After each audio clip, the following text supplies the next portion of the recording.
All right. Welcome, welcome, welcome, and good morning. And for those of you that are around the world, good afternoon or even good evening. I am so delighted to have Coach Sophia Casey here with me. And we're going to have a little bit of discussion, do a little highlight about what she loves to do. So I'm super excited to have you. Good, I great. wanted to start off a conversation by asking you, exactly when did you start coaching? Well, I changed the date every time, but I think I started coaching when I actually worked for the U.S. federal government. I had the opportunity to support a lot of senior executives or members of the senior executive service. And oftentimes they would stop by my office and ask me questions and ask for support around moving some type of goal forward, even if that was, deepening their level of connection and communication with their team members or something very personal to them, like actually, getting promoted, moving up. And so I didn't have the word coach though. We didn't have the word coaching. And actually, in one of my positions, we actually misnamed coaching mentoring. So we started this whole robust program and we called it a mentoring program. And there certainly was some mentoring, of course. There were people there who were more seasoned, who were supporting people who were more junior, but a lot of that work that we were doing was actually coaching. So I say, I don't know, I've been in this work for almost 2 decades, I think. All right. So now that we have that amazing background, so 2 decades is a very long time. And it's also, it has probably allowed you to amass a lot of experience and a lot of wisdom in that area. So I'd love for you to share with the people, what exactly is it that you do? Who are you and what do you do with that 20 years of wonderful experience? Well, I've had a career that has certainly ebbed and flowed. Most of my background is in the learning and development industry. I've been in the L&D arena for almost 3 decades now, maybe longer. Okay, about 3 decades, a long time. And I hope that speaks to how much I love this work. I love this work of being a trainer. So I do a lot of corporate training. I am an executive life coach. I made that title up because I found that certainly executives were seeking me out to support them around coaching around their businesses and around their roles in their corporations. But also invariably what would happen is we'd start talking about their personal lives too. So I'm like, well, executive coach didn't quite capture the title. So I threw life in the middle. So I'm an executive life coach. Besides that, I'm also a co-founder and chief learning officer for a coach training and leadership development institute called the International Coaching and Leadership Institute, ICLI. Very, very proud of that. We're not even a year old yet. And we've been so fortunate to have graduated 2 cohorts, and we're on our 3rd cohort and moving to the 4th cohort relatively soon. So that's pretty much the hats that I wear. Executive coaching. I do a lot of mentoring of coaches. That's probably, they run neck and neck. Some days it's like, oh my gosh, corporate training is the best. I love it the most. Then other days it's like, oh, mentor coaching is the best. I love it the most. And then it'll be like, oh, something else is the best. I love it the most. But so they always run neck and neck. But I tell you, my work as a mentor coach has been extremely, extremely fulfilling. One of my missions is to see more BIPOC coaches in the world. I'm committed to that 100%. So that's me. So I absolutely love that. And that brings me naturally into the next question. So when you talk about, you were talking about your passion and your mission. So tell me a little bit more about how would you like for the world to be different because you're in it? I would certainly, as I just mentioned, I want to see more Black, Indigenous, people of color who are in this coaching industry. This coaching industry has been extremely, extremely supportive of me. It's helped me career-wise, certainly helped me grow. on a personal level. And I just want everybody to be able to experience this. And historically, coaching has been reserved, if you will, for mostly run by white men. And so it's really important to me that people, BIPOC people, get to see themselves represented in this industry. I think that right now, that's what I'm most passionate about. Yeah, that's what gets me out of bed in the morning, is to continue to do the work to lead to that. Okay. I love that. I love that. And so you are naturally segueing me into everything, and that is so awesome. So my next question to you would be, if you had to give a visualization to someone and they said to you, Coach Sophia, what does progression look like to you? Take us down the path of what progression looks like for you and for your business. Well, for me, it changes. It changes, Tiffany. It changes every day. It changes every year. It changes with every profession. It changes with every industry that I'm in. But in a nutshell, progression is moving forward. I say not necessarily like I have to look down the road 10 years from now, where do I want to be? That work is certainly helpful. But for me, it's like, where do I want to be today? Who do I want to be today? How do I want to show up today? And am I progressing? So am I better today in this moment than I was yesterday? That's progression to me. Actually, seeing yourself grow, stepping outside of your comfort zone, doing something different, practicing some fierce vulnerability, trying to just do something different than you did yesterday. Progression to me means moving forward. And I feel like that is a very individual definition. Okay. Now, you mentioned vulnerability, fierce vulnerability, as a matter of fact, which you are an author of a book that is titled such. Let's be vulnerable in this moment with this question. And I'll say to you, when you think of legacy and succession, what comes to mind? My son, my teenager. I get emotional every time I think about this. I want to leave a legacy. I want us to leave a legacy for our young people. Of course, I'm most focused on Black boys, Black girls. And so legacy for me is that I have contributed to creating a world where Josh can thrive, where he gets to experience freedom in his choices around what he wants to do, who he wants to love, how he wants to show up in the world. And so, every time I get discouraged, because Lord knows there are times I get discouraged or I get overwhelmed or I start to doubt myself, especially being an entrepreneur. I'm sure you can relate. I only need to look at him. I only need to have a conversation with him. I only need to have him join me, as I go out and do corporate training, to be quickly reminded of why I am doing what I'm doing, because I am leaving a legacy.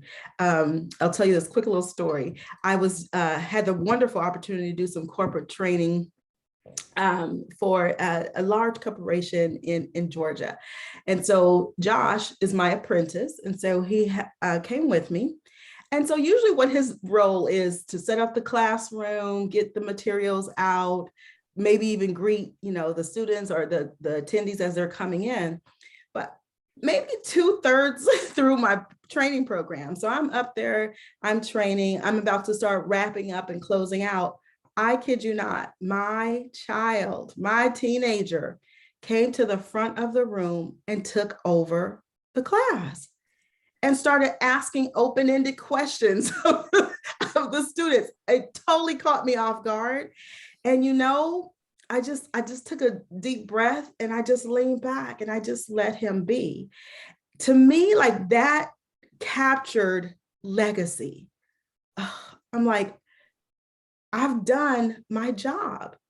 If he got the notion like, oh, there's something else to be said. There's something else for them to ponder or to consider. So I'm going to go and ask them. I've done my job that he felt comfortable doing that. Yeah. So yeah, that's one of the best memories for me, for sure. I absolutely love that. So with that, what I'd like to do is I'd like to shift gears a little bit. And so my next question is more of an industry question.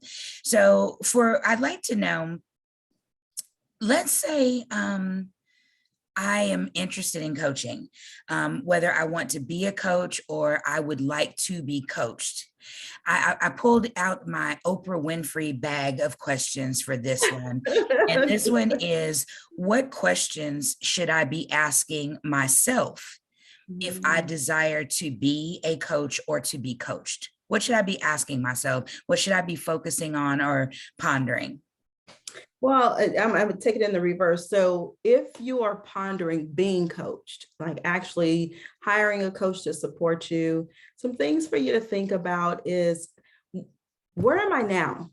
Like, what's the what so, as I like to call it? What's the what so? What are the facts in terms of where I am right now? And then think, what are my desires? What are my dreams that I don't share with people? I only think about at 2 a.m. in the morning. And then think about, what do I think is stopping me? What are some potential barriers that could stop me? And so I would just ponder those questions, and then to think about, what is the type of person, or who is the type of person that I think I would want to support me? Like, even not even doing sample sessions with coaches, which is a great idea, to do a test drive with a coach, but think about, who do I want that person to be? Who do I want them to be for me? What speaks to me? And that's why I'm so committed to making sure that there are more Black coaches in this industry. Do I want them to look like me? Do I want them to have had some of the same experiences that I've had? All right, so think about that. And then I would challenge you to actually write it down. What are my conditions of satisfaction for actually hiring this coach? Okay, so write that down. So that's if you want to hire a coach. Now, if you want to come into this business, it's real simple. Call me. So no, if you actually are considering being a coach, I would ask myself some of the same questions as if I was going to hire a coach. What speaks to me? What do I want to create? What do I want to see in the world? What are the facts right now in terms of what I see in the world? And how could me being a coach support the world in being progressive? How can me being a coach support my family? Because to me, it's a very personal position as a coach. How can me being a coach support my community? Like, what difference can I make as a coach? So to ask yourself those type of questions, and honestly, I was saying it in a joking way, but yes, no, really, call me or connect with a coach. Connect with a coaching community.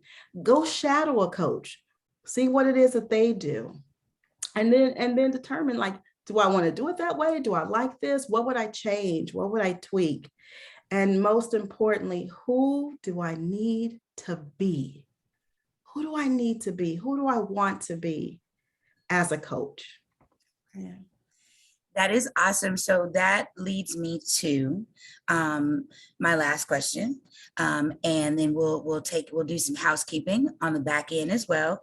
So, what would you say? So the question is really around support. So your organization or your company supports and produces coaches. Yes. So what I'd love to do is just tell me a little more about that, in that, what would you say is the thing that your company does better than any other company out there? Oh my God, that's so easy. So first of all, what I'll say is that we are very, very unique in that our coach training and leadership development school, ICLI, was founded by and owned by 3 Black women. 3 Black women. I mean, where do you see that? Where have you seen that? I haven't seen it anywhere. 3 Black women, and also, I should say, Afro-Caribbean women as well. So my business partners, Jessica Lightbourne and Lorene Phillips, actually live in Bermuda, and Lorene Phillips is Jamaican, and Jessica is multiracial. I mean, I think that is one of the things that sets us apart from thousands upon thousands of coach training organizations. And we're very proud of that, very proud of that. And one thing, it dispels this rumor, this notion that Black women can't get along or Black women can't work together. So clearly that's not true. So that for sure. But I would also say another part that's very unique about us is that our training curriculum is founded on diversity, equity, inclusion, belonging, and accessibility. It's not something that we just teach or we tack on to curriculum that already exists. We live it. We live it. And our faculty actually live it. And if you go to our website, you'll see we have a very, very diverse group of instructors and mentor coaches. And so we're very proud of that as well. It is not something, like I said, that we put on. It's something that we live every single day. And then also, I would say what also makes us really unique in this industry is that we are founded upon ontological coaching principles. And a lot of coach training schools, actually, they certainly, they do the basics, right? Make sure that you learn the core competencies and you understand ethics and all of those really important things. I have some wonderful colleagues in this industry who are doing great things. And at the same time, it's rare to find a coach training school that is based or rooted in ontological coaching. And if you want to know more about that, I'm happy to share more about what that is. But basically, it's like, yes, we support the student around learning all the core competencies, learning ethical practices and how to handle ethical dilemmas, making sure that they're strong in terms of their coaching delivery. But even more importantly, our curriculum is focused on a lot of transformational practices and activities so that it's not just about you pouring out as a coach, you being a coach, you supporting other people, but what's in it for you? What transformation is available for you? Who are you? Who do you want to be? How do you want to show up? What do you see as possible or impossible? And so, like I said, I could go on and on about ontological coaching, but that is a big, big difference, I think, like I said, that sets us apart from a lot of other schools. And we're very proud of that as well. That is so amazing. All of that made my heart feel light, and it felt right. So I loved hearing all of that. So we got to get to a little bit of housekeeping. I always, at the end, when I wrap things up, I love to give entrepreneurs or my guests an opportunity to, one, share with me something important that you have going on with your organization, whatever your call to action might be to who's watching. And then two would be where can we go find you in these social media streets? Like, what place would you like for people to land? So, right, share with me anything that you have going on, and then how we can find out more about you. Absolutely. And I'll do that in the reverse too. So, and I'll say it again at the end. So first of all, you just need to search for me, for my name. You can find me on all the social media platforms as Sophia Casey or Coach Sophia Casey. And also our company, ICLI, you can find us on all the social media platforms, usually under ICLI training. And so what we have going on, we're very excited. We have been inundated with an avalanche of opportunities. And I'm telling you, it is a dream come true. One of the dreams I had for our coach training school is that not only that we were actually going to train coaches and put coaches out in the world, but also that we were going to make a difference in corporations. And so we've been, like I said, inundated with wonderful blessings of having a lot of companies come to us and ask us to customize programs for for their organization, for their internal coaches, or for their leaders, right? Because coaching is supportive, not just if you want to have a coaching business, but also for you as a leader. So what we have going on, we have our current cohorts happening now, and you just need to go to our website, which is trainingbyicli.com, to see our schedule for all of our cohorts for our coach immersion programs. And we also are supporting a lot of organizations. I can't say a whole lot of some details, but supporting a lot of higher ed and a lot of K through 12 organizations in creating coaching experiences for their leaders, for their teachers, for their frontline employees. And one of the things that we're extremely excited about, and this actually has not been publicized, so Tiffany, you're the first one to hear this. We are so excited. There's going to be more information coming down the pike in just a moment, that we have partnered with Bermuda College, and we are going to offer our coach immersion program, an intensive piece of our coach immersion program there at Bermuda College. And we're in conversation with some other higher education organizations to do the same. And so we're just so excited about that. And one of the things that I put out most recently is a call for coaches. So we are creating a coaching bench so that we can actually, at any given time, when we get these large opportunities like we've been getting, we're able to place coaches in these companies, place coaches as consultants and coaches in these organizations. And so that's what's most right here in mind, is that we put out a call asking for certified and credentialed coaches, so certified and ICF credentialed coaches, to actually connect with us, share with us their resume and their bio and their interest in terms of whether or not they want to partner with us to actually support all of these wonderful, wonderful projects underway. So yeah, we have a lot going on, a lot going on. That is awesome. I thank you so much. First, I just want to tell you, it's always a delight to meet with you and to talk with you and to learn more about what's going on in your universe, because it is always so inspiring whenever I talk with you. So I want to first just thank you for being the first person to come on. You're my first business spotlight. And so that makes me super excited. And so I just want to thank you. It will be just a quick moment. And what we're going to do is, on the back end, we're actually going to tell people a little bit more about what we do here. And I just want to thank you so much for joining me today. Oh, you're so welcome. I'm grateful to be here with you.